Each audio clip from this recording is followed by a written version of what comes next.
అందరికీ నమస్కారం. శ్రీమాత్రే నమః. శ్రీ వారాహీదేవియే నమః. రేపు 15 జూలై 2026 నుండి 23 జూలై 2026 వరకు ఆషాఢ గుప్త నవరాత్రులు శ్రీ వారాహీదేవి యొక్క నవరాత్రులు ప్రారంభమవుతున్నాయి.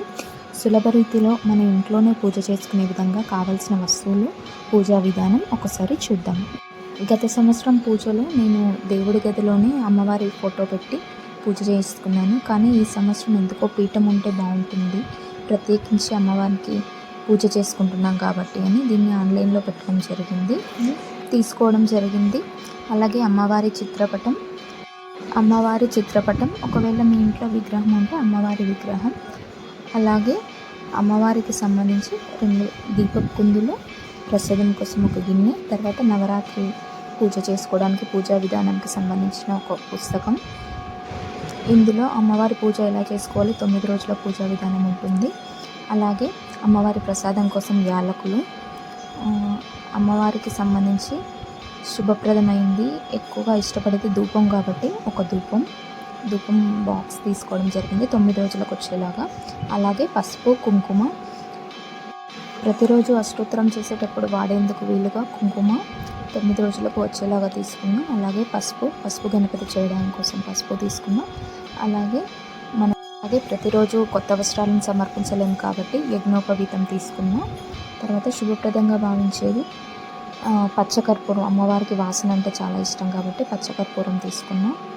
అమ్మవారికి కుంకుమార్చన చేసే టైంలో ఈ పచ్చకర్పూరం పొడి కాస్త కలిపి కుంకుమార్చన చేస్తే చాలా బాగుంటుంది.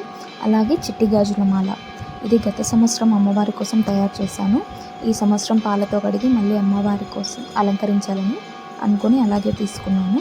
అలాగే లక్ష్మీప్రదంగా భావించే లక్ష్మీ గవ్వలు, తర్వాత గోమతి చక్రాలు, తర్వాత చిట్టి గాజుల మాల చేయగా కొన్ని గాజులు మిగిలగా అవి ఎలాగా సౌభాగ్యానికి ప్రతీకలు కాబట్టి అలాగే నేను దాచిపెట్టాను. అమ్మవారి ముందు అలా పెట్టి ఉంచుతాను.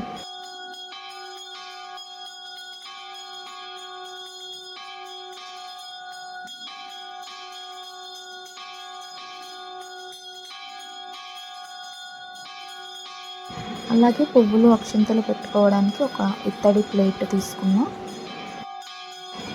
తర్వాత దీపం కోసం 2 దీపం కుందులు, తర్వాత హారతి కోసం ఒక హారతిది గంట, తర్వాత ప్రసాదం కోసం ఒక గిన్నె. వీటిని శుభ్రపరచుకొని రేపు ఉదయం శుభ్రపరచుకొని పెట్టుకుంటాను. హారతి, ఏకహారతి, తర్వాత పంచహారతి కోసం పెట్టుకున్నాం.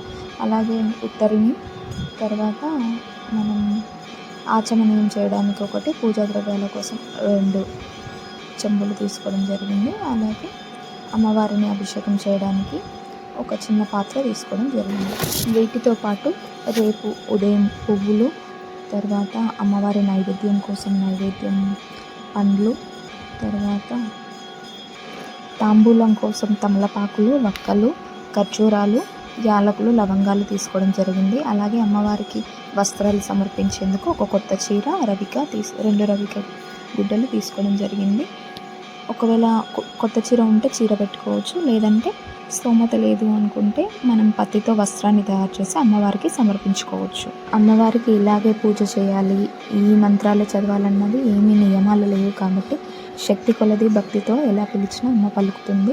అలాగే బీజాక్షరాలు గురుముఖత మనం నేర్చుకున్నప్పుడు మాత్రమే పలకాలి కాబట్టి వారాహిదేవి అష్టకం లేదా స్తోత్రాలు, కవచం లాంటివి మనం చదువుకోవచ్చు. 9 రోజులు అంటే 9 రాత్రులు పూజ చేసిన తర్వాత మనం 9వ రోజు రాత్రి ఉద్వాసన పలకాల్సి వస్తుంది. 23వ రోజు గురువారం అవుతుంది, 24వ రోజు శుక్రవారం అవుతుంది కనుక 24వ రోజు మనము పసుపు కుంకుమ అమ్మవారిని కదిలించలేము కాబట్టి 25వ రోజు శనివారం రోజు పూజ చేసి అమ్మవారికి ఉద్వాసన పలకాలి. అలాగే నవరాత్రులలో పంచమి రోజు కందదీపం వెలిగించడం శ్రేయస్కరం. మిగతా రోజుల్లో కూడా ప్రతిరోజు కందదీపం వెలిగించుకోవచ్చు. అలా అందుబాటులో లేని వారు కనీసం పంచమి రోజైనా కందదీపం వెలిగించాలి. ఈ 9 రోజులు అమ్మవారి పూజను భక్తి శ్రద్ధలతో చేసి అమ్మవారి కృపకు పాత్రలు కాగలరని ఆశిస్తున్నాను. శ్రీమాత్రే నమః. శ్రీ మహాలక్ష్మీదేవియే నమః. ఓం శ్రీ వారాహీదేవియే నమః.